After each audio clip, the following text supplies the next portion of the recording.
माजरत अगर आपको मेरी बातें इखलाकियात से गिरी हुई महसूस हों। मेरे माशरे की औरत को इंडिपेंडेंट बनने का, आज़ाद बनने का जो एक ख़याल है, जो ख्वाब है, वो ले डूबा है। उसने उस पर डिजिटल तवाइफ तक के टैग लगा दिए हैं और मेरे मर्द के माशरे को हवस परस्त, उसकी बेलगाम ख्वाहिशों ने बना दिया है।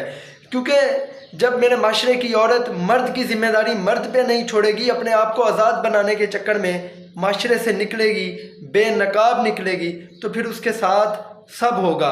और मेरे माशरे का मर्द जब अपने बीवी बच्चों, अपने घर वालों का हक मार के किसी नाचने वाली औरत पे लाखों रुपये लुटाएगा तो औरत नाचेगी। जब मेरे माशरे का मर्द अपनी आने वाली तालबा को ये कहेगा मैं तुम्हारे 5 नंबर तो पूरे कर दूंगा, बस 5 मिनट का काम है। जब बॉस ये कहेगा कि अगर आपको इस ऑर्गेनाइजेशन के अंदर सर्वाइव करना है या प्रमोशन चाहिए तो मेरे साथ डील करनी पड़ेगी। जब मेरा माशरा मर्द का स्कोप उसकी चापलूसी में रखेगा और औरत का स्कोप उसके जिस्म में रखेगा तो फिर इस माशरे के अंदर ब्लैकमेलिंग भी होगी, लोग डिजिटल तवाइफ भी बनेंगे और फिर नौजवान नस्ल मेहनत करने की बजाय शॉर्टकट भी ढूंढेगी।